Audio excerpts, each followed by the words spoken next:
time our kids were little is we would sit down at the dinner table 4 to 5 nights a week and have dinner and talk about life. We would talk about what we aspired for our girls, what we aspired for us, what we aspired for our businesses, what we aspired for the community, anything that had to do with life and living life and what we dreamed about and wanted, we would talk about at the dinner table as a family.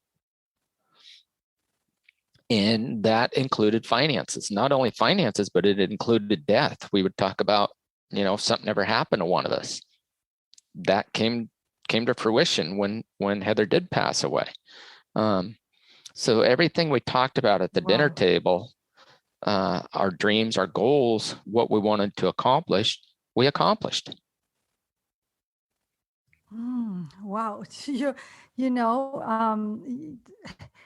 So you make the plans, the financial plans, the conversations, right now, humanity needs that. Like, I really believe that families, I've been interviewing incredible people and you all seem to, I should introduce you all because, it's like everybody is in a same conscious awareness of what we need. We need to sit down with our families and talk about everything with our spouses, with our friends, be able to speak truth, put it into the table, because that's what life is about. So, and you plan and planning for the future, it prepares you.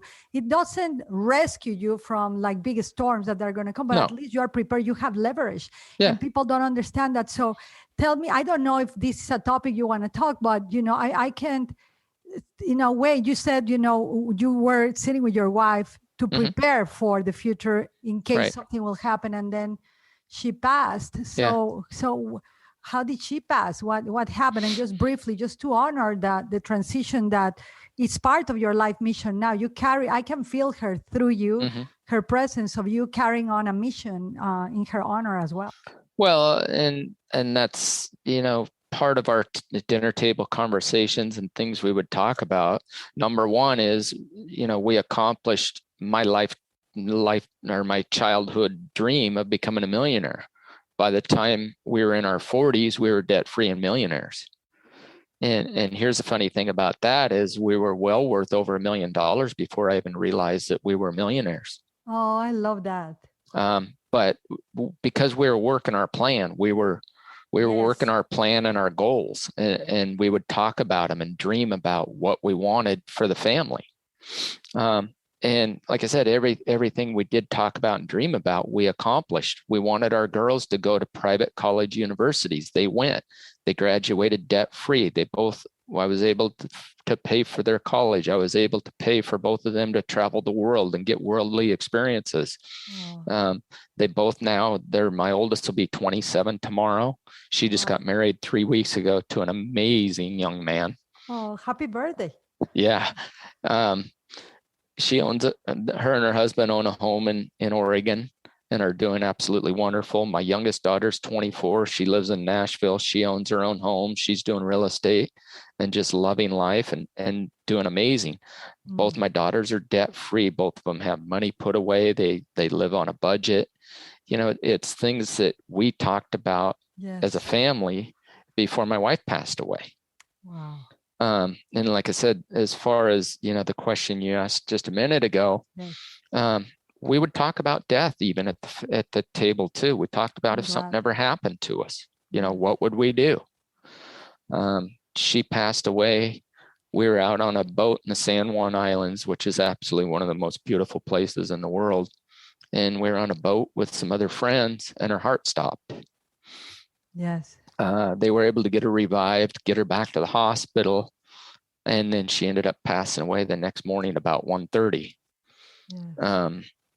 That morning when we walked out of the hospital at 1:30 in the morning, my oldest daughter handed me a note and said, "Here, Dad, here's the people you need to contact." Oh, wow. That morning by 9:30 in the morning, my girls were planning her service and they knew exactly how to plan it because we had talked about it at the dinner table. Yes. They knew what to do, what not to do. And when it comes to the financial part of it, we had everything in place. We both had our own businesses. We both had a lot of different things that we had invested in and everything. part of your financial plan is thinking that you don't want to think about death. You don't want to ever think about your spouse dying. Yes. But it's going to happen. It's the evolution of life. It does happen, Kelly. Yes. So, I've always said, plan for tomorrow, but live for today. Yes. Amen. And we had done that. So, when we were in the hospital before she passed away, she was on life support. The doctors came and asked me to pull the plug. Wow. And excuse me. No, it's okay. My daughters weren't even there yet. And I said, no. I said, not only am I not going to do that, but we have medical directives in order to say when to pull the plug or when not to pull the plug. So I didn't have to make that decision because we had those medical directives in order. And that's part of a financial plan, is making sure you have all that stuff in order.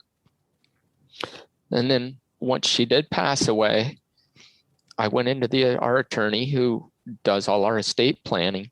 Yes. And I had everything done, everything changed over, and all the trust for the kids and everything done in less than probably 2-3 months. Where, I know a lot of people that, number one, they don't have that stuff in place. Number two, it takes them 1 year to 2 years to figure out where's our stuff. How much debt do we have? Do we owe? What do we owe here? What do we have here? People just don't have that stuff in place. It's so important because, my daughters were 15 and 17. Oh, excuse me. When it happened. Yes. I was able to give them a solid foundation and be there for them every day because I didn't have to worry about finances. Because I didn't have to worry about how are we going to pay the rent? How am I going to put food on the table? How am I going to, do our lifelong dream of putting them through college and all that? I didn't have to worry about all that because we had that in place.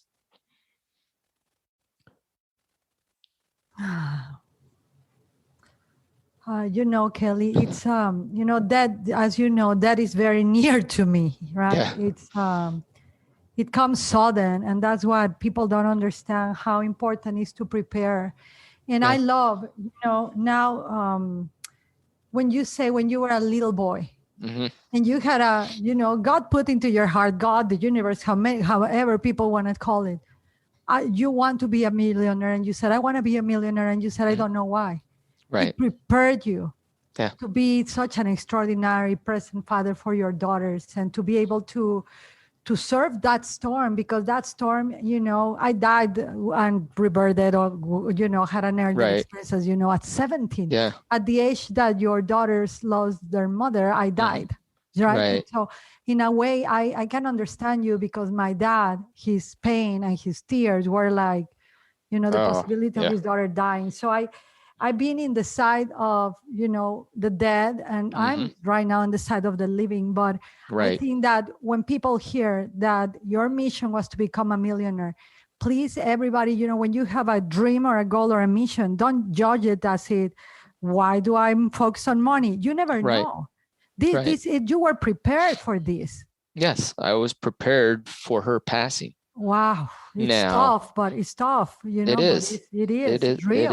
It is tough, and if you listen to the sign, and I never would have known she would have passed away. But now that after her death, I've looked back and said, this was God's reason for everything that led to that point.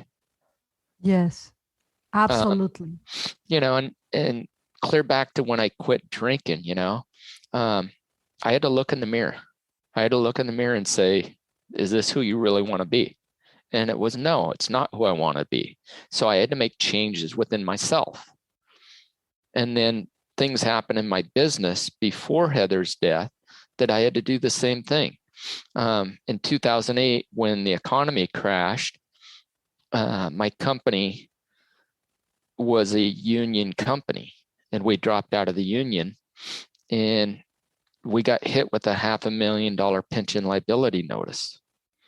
So my company went from doing $6 million a year in sales down to $3 million a year. And then I had to pay back the union $500,000. Oof. Well, in order to do that, I had to sit down and look at myself as a person, as a leader, as a boss, as not only that, but a father, a husband, everything. Look at myself and say, how can I improve in order to get through this? So I did, and I did a lot of personal development work. I looked at myself and made changes within myself, and that was able to make the changes in the business to be able to pay that $500,000 back to the union without going out of business. Yes. And it was, we got the notice August of 2010.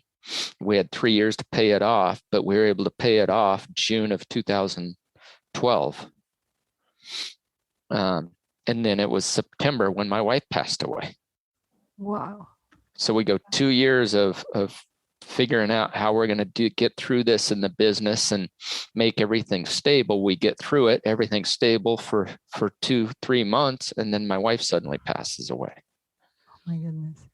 Wow, it's, the more you share, the more I feel, that now I feel, how our lives got into convergence, right? We were introduced by this incredible soul, Tab Pierce. I don't think I mentioned him last time, but there's always a God-driven purpose behind, right? Like when I was 12, my grandfather literally had a brain stroke and fell in my arms. I do not understand how at 12 years old, I was able to carry him in my arms. And back then, I didn't have the car accident, so I could use my both arms. Right now, I can only move one.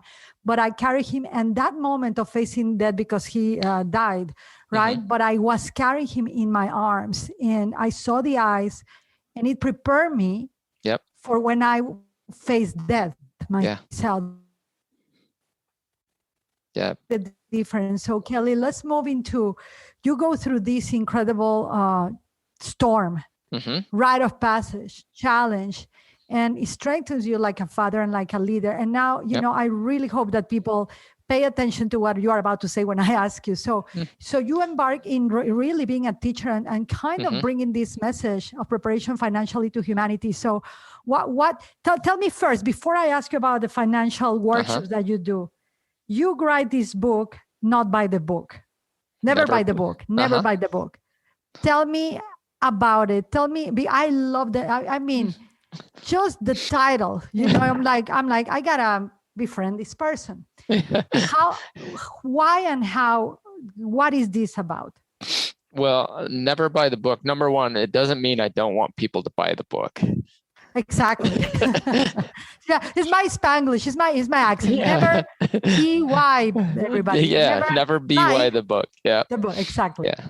And then the subtitle is Overcome Obstacles to Build a Life of Wealth and Fulfillment. So in 2014, we did a lot of training at my company. It was a plumbing and heating service company, but we would do a lot of training. Something that really resonated with me after Heather's passing was, up until that point, I hadn't really looked at what I had accomplished or we had accomplished as a family. And her passing made me sit back and think a lot about what we had done, what we had accomplished. And with that, I wanted to give back. Heather was such a giving, loving person. It was absolutely incredible. Well, up until that point, I was so driven to accomplish my goals, I didn't really think about anything other than accomplishing my goals.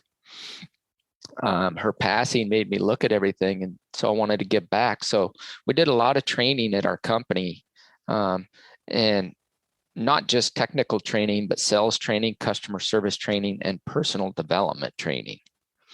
So one day, my manager and I were talking about content for personal development training, and he said, well, why don't we do some Dave Ramsey training? And I said, well, who's Dave Ramsey? And he goes, well, he's a financial guru. And I'm like, okay. So I started doing a little research on who Dave Ramsey was, and I found out, wow, ever since I read the book, The Millionaire Next Door, I'd lived my life by his principles, because Dave Ramsey's principles are a lot of what they talk about in The Millionaire Next Door. Exactly. It's about, paying off your debt, living beneath your means, living the right way. And